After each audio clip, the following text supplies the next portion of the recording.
What's up, everybody? Thralls Metal here once again. I'm Necrotic. I'm Jammin, JON. And we have yet another album review for you. And this one, I kind of picked it because, this week was kind of slim when it came down to, bigger releases. In fact, we went over, the two biggest releases pretty early on.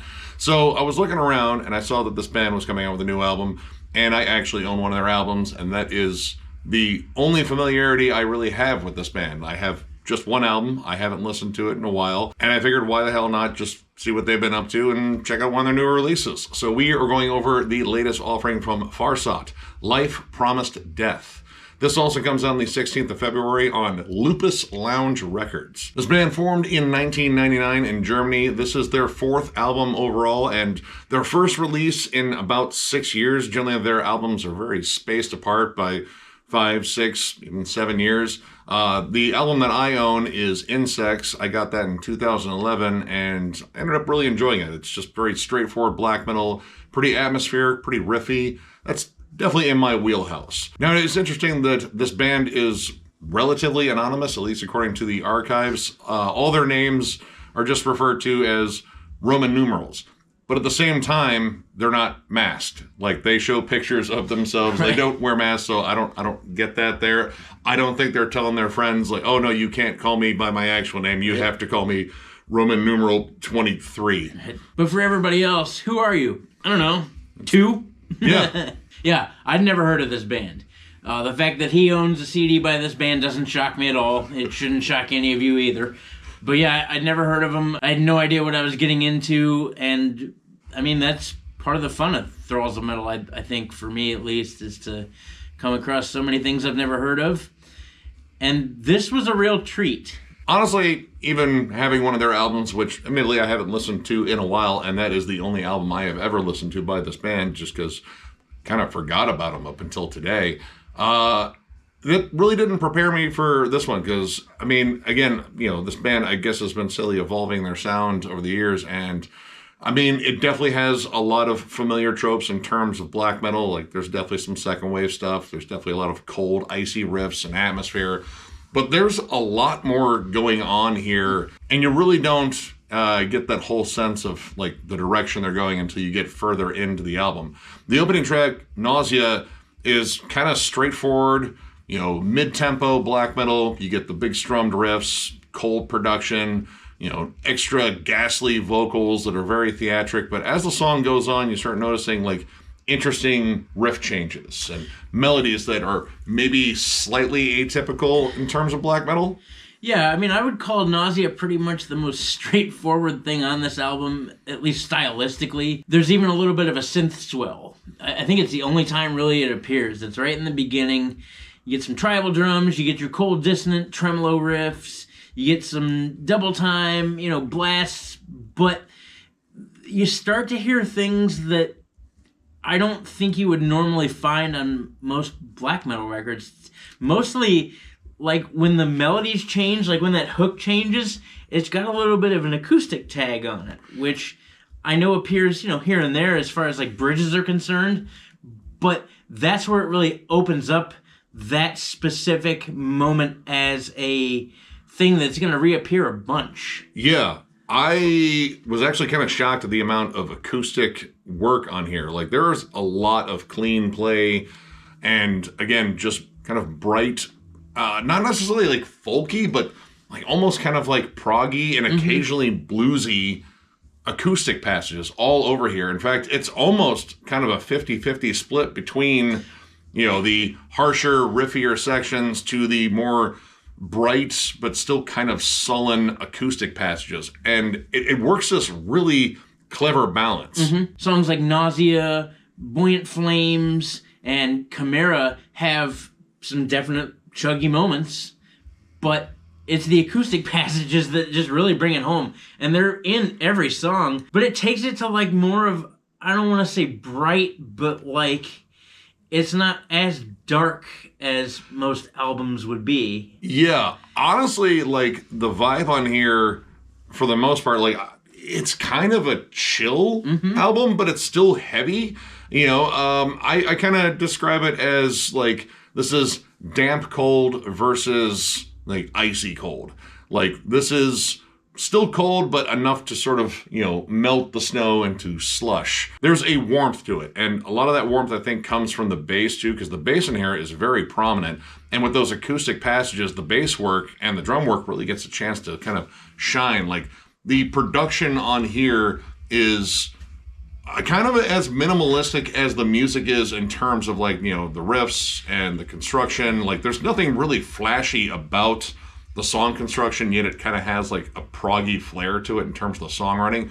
But the fact that there is like a warmth to it, and the themes, I believe, don't necessarily scream evil, satanic, occult. Like, it definitely gets dark, but it rarely feels super sinister or anything like that. Yeah. I think that's, again, in part to the production here as well. Like, it's very natural sounding across the board. Like, there's no effect on the drums. Like, this is pretty much, I think, what you would get in a live setting. Even the guitars, there's a little bit of reverb here and there. Like, the guitars, when they're distorted, definitely have a crunch to them, but nothing sounds overproduced or flashy in any way. Like, the bass is real smooth sounding, and especially with the acoustic passages, like, this is just throwing a mic on an acoustic guitar, and that's part of what makes this not as dark and icy and cold as it could be, because they're not really playing with effects at all. Yeah, I mean, it definitely has its heavier moments, like Buoyant Flames, probably has the most blast beats out of, the entire album, I would say. Lost Momentum has some particularly heavy galloped chugs on it. Yep. And Stray Dogs, I will admit, probably has like the most sinister vibe. Like, there's a little bit of like Celtic Frost mixed with like some Satyricon in there. Like, there's definitely a lot of like second wave worship that pops up with that.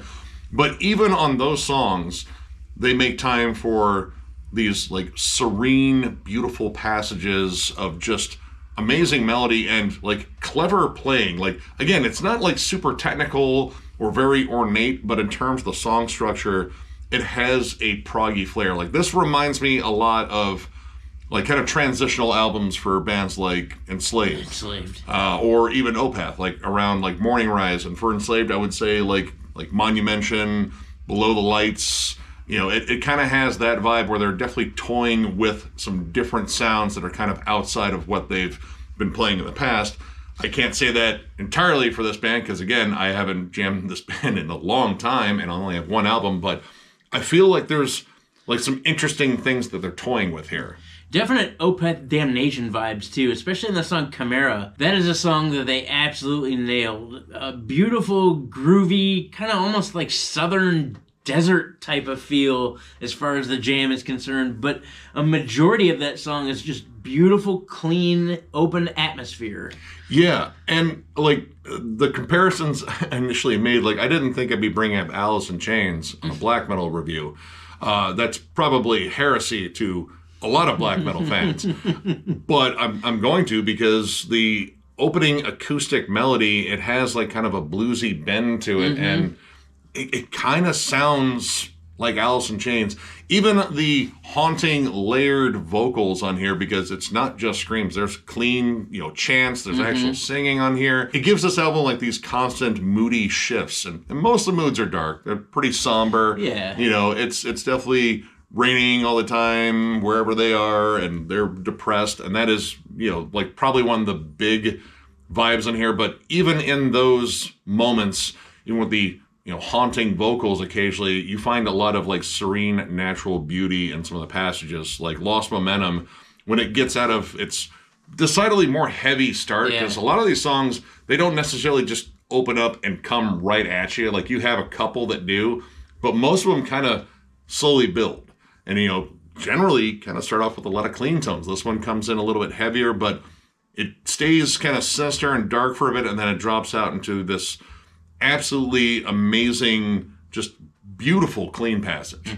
It's legit like the difference between the Shire and Mordor in like one transition, but a little bit of Mordor still creeps in, because even with these like clean, beautiful acoustic passages, you have like creepy whispers behind it. Yeah, like, the whispers in Lost Momentum. It's like, why are you, no, you don't know if you belong here. It's nice out, okay? The sun's shining. Just, could you fuck off for a minute, Satan? If the hobbits are dancing, leave them alone. Stop. I know, they're like the chicken nuggets of like the entire Middle Earth, but you know, just wait, you'll get them. But I was also saying, like, it has a proggy flair in terms of song structure. You know, there's really nothing like self-indulgent on here. They do hang on riffs for a while, but they build on them with melodies, cool vocal passages, and the transitions, they're not very technical or lavish. They just kind of go with the flow of the album, which this album flows beautifully from start to finish. A lot of this, for me, came down to like song structure and just how they use dynamics. And again, like, it doesn't have like a very harsh or aggressive sound. Like, even in its most aggressive songs, which I would say Stray Dogs is probably one of the more aggressive songs. Like, it's even kind of like punky and kind of, you know, snotty a little bit. But even that song has a really cool acoustic break with some really ornate melodies. And again, the tone of the acoustic guitars is just beautiful sounding. The whole album kind of runs like Midwest weather, which, you know, it could be like -10, freezing cold out, like literally the weather's trying to kill you. And then the next day it's over 50 degrees out and the sun's out. And yeah, that's how we roll here with like perpetual sinus issues. It's kind of this week, to be honest. It was in the 60s in the beginning of this week, and now it's snowing, so, you know. Welcome to Ohio. Yep. Another cool thing about this is as these modes transition, the drummer, who's often in the pocket, tends to do these really cool accents on all of his grooves. Sometimes during these acoustic jams, there's little like off-time ghost note patterns, or he does some cool hi-hat accents, but most of the times it's with his blasts, where they're not just straightforward fucking blasts. Like, they could be. It's black metal, that happens. But most of the time, he adds groove by adding in these really cool accents with the ride bell. And he hits it in different places all the time, and it just makes everything kind of bouncy and strange as it flows along. And that's really cool. I was really kind of shocked by, like, how much groove was on here. Like, blast beats are actually kind of used, you know, kind of minimally sparingly. On here. But I mean, I think that makes the impact of them when they come up, you know, a little bit more exciting. Like, all right, they're revving it up. And generally they're like steady builds into them. Because again, like this kind of long labored pace of these songs, because most of these songs, I would say, are over 6 minutes. There's a couple that are over 8, I think. Yeah. And I think that addition of, like, you know, groovy, you know, occasionally off-time patterns, it kind of allows the riff work to be just a little bit outside of like your standard black metal tropes. Like, yeah, there are plenty of tremolos on here and, you know, like icy cold riffs, but there's also a lot of stuff that is a little bit outside of the box. There's occasionally like some, you know, proggy noodles on there. On Chimera, there's a section where, again, it's kind of like a cleaner tone, but behind that there are these atmospheric, almost like whale sound sort of riffs on there. And Descent, there's moments on there that kind of have like a flat out goth rock sort of vibe, like kind of comparable to Tribulation, but even going back further, I would say like Sisters of Mercy. And there's a cool staccato melody on Descent too when they're building into a heavier part, which is another thing I really like about this band too, is when they do these builds from acoustic into heavier sections, they don't abandon the acoustic riff or the melody that's going on. They just make it heavier. And like, that's a really cool thing, because sometimes when you get into proggy bands, like, they'll completely abandon something as they transition. But part of what makes the transition so smooth for this band are when they get out of that acoustic section, they just make the acoustic part heavier. Yeah. And I like how these songs are constructed in terms of like these slow labored builds, because it has that post-metal sort of dynamic where you feel like you're hearing the song being constructed right in front of you, you know, building to these big crescendos and then kind of diving back down and then rebuilding in maybe a similar way, maybe a different way, but either way, like, I feel like melody is probably the big central thing on here, and that gives this album, again, this oddly chill vibe. Like, I don't think I've ever felt this blissful or serene or calm listening to black metal. Like, I know there's like more chill black metal out there, but, you know, for the most part, I gravitate towards the riffy stuff. It's generally very angry. There really isn't much in the way of anger or evil on here. Like, it has like moments of darkness, but, you know, it's not like super dark. Yeah, like, in the beginning of Lost Momentum, that has a really dissonant, dark opening to it, but that's probably like as dark as it gets. And that's the last song. As far as negatives, that might have been the closest thing I have to a negative there. Is generally I like my black metal kind of aggressive and evil, but at the same time, this reminded me so much of like that, kind of mid-period Enslaved, which I'm a huge fan of Enslaved in general. Yeah. And again, like earlier Opeth, there's some stuff in here that has like almost like an early Catatonia vibe, like Brave Murder Day. But again, like not evil. And I don't know if that's necessarily a problem, because again, like this was just such a pleasant listen. And I mean, honestly, it really didn't drag at any point too. So yeah, my complaints almost don't exist. So yeah, what do you got? To be honest, I don't have any complaints. This was pretty fucking awesome. I'm not gonna lie. Like I don't have any complaints at all. And because of that, I'm gonna give this 4.5 stars. I found this to be grossly entertaining, full of unexpected awesomeness. The first track definitely doesn't allude to the rest of the record. Maybe that's a gripe. Maybe that's a minor gripe. I don't know. But I still found that song to be awesome. The thing I liked most about this wasn't the heavier sections. It was all the acoustic, somber, quiet jams. I wasn't expecting to smile during this record. It was kind of like this odd, like, cold but warm hug. Just, there's so much groove packed into here, and the fact that it's natural sounding just makes it all the better. It transitions well. I like how it goes from heavy-ish to acoustic and kind of funky and jammy. Like, once again, the bass player. I don't know what it is with records this week, but man, the bass player is just going to town. The theatric vocals sometimes, like, there's super spooky theatrics in Stray Dogs. I know we didn't touch on that, but like the mixture of the cleans and the chants and the spooky theatrics just kind of bring that whole aspect to life. I don't know. I feel like I'm kind of gushing, but I really enjoyed this, and I'm definitely going to go back to it. If you're a fan of Enslaved as they started to push into their proggier aspects of their music, you're probably really going to dig this.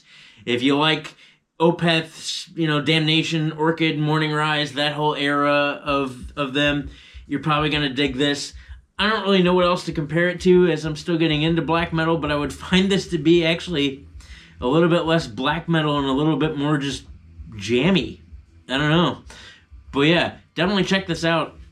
I fucking loved it. I'm probably going to jam it again on the way home. I'm going to go with a solid 4, bordering on a 4.5. This is really awesome. Like I was kind of thrown for a loop.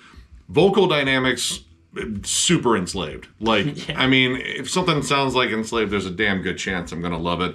But what I really liked about this was, again, this sort of ebb and flow between, dark, but more like forlorn and sad kind of dark, to just bright and shiny and just serene acoustic passages. Like, I don't think I've heard a black metal album here recently with this much acoustic play, and it is done super effectively. Again, the songs don't come across as like self-indulgent, but they do have a proggy flair to them. I like the songwriting overall. The songs just flow really well. And I like the atmosphere, even though this is far from being overproduced. Like, this is actually pleasantly underproduced. It sounds like it was jammed in a pretty nice concert hall. But there are like some subtle tweaks of the atmosphere, like, sometimes the vocals change. There's occasionally some synths in the background, and they sit kind of way back just as like, ooh, did you hear that? Yeah, like, they kind of added a little bit. There's some light percussion occasionally, like some hand drums, and just some like different guitar effects that pop up. But for the most part, like, this just has this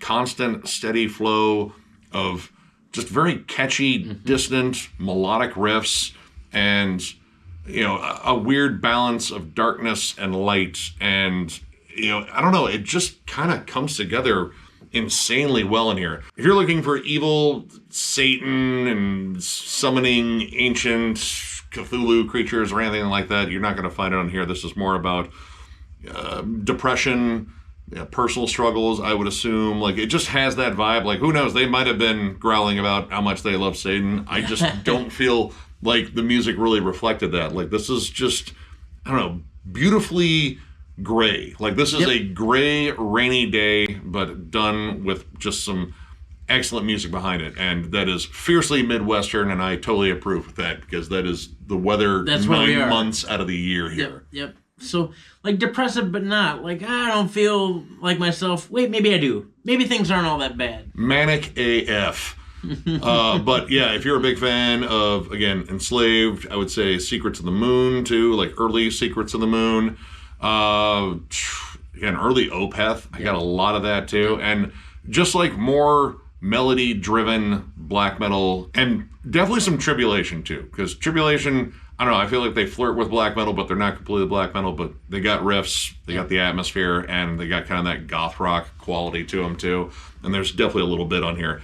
Either way, what I'm saying is this is an awesome album, and you should definitely check it out. So, if you enjoyed this review, give it a thumbs up, and if you are new to the channel, subscribe, because we do stuff like this all the time. We are also on Patreon. If you'd like to help us out there, there's a link down below to thrallsmetal.com. Our Patreon link is there. It is also on our channel on the banner in the bottom right-hand corner, but thrallsmetal.com is where you go to get Thralls Metal stuff. We have new shirts, we have old shirts that are discounted, provided we have your size, and we even have hats, too, so if you're looking for any of that stuff, click the link down below. And as always, tons of stuff going on. Album reviews, discography rankings. We get the Black Dahlia Murder coming up here finally. That'll be pretty sweet. Collection updates. What's John jamming? I promise we'll make a return. I promise. Just bear with me. But really, everything that we do here at Thralls of Metal, we do because of you guys. Because, I mean, really, you know, without Thralls of Metal, it'd just be he and I talking about it like we used to 5 years ago when we started this channel. Most of you have been here throughout all 5 years, and we appreciate you. To our newcomers, thank you for joining us. Really, we just couldn't do this without you guys. We greatly appreciate your presence in our lives and coming here and watching us, which is weird because I know us, but yeah. I only watch us because I edit the videos. The rest of the time I would avoid this channel. Like, seriously, giant losers. Yep. But anyway, no, I'm kidding. Not really about the loser part, but, you know. But no, seriously, you guys are absolutely awesome, and we're looking forward to seeing you guys at shows and cranking out some new content for you. So one more big thank you because you guys are so awesome, and we will catch you later.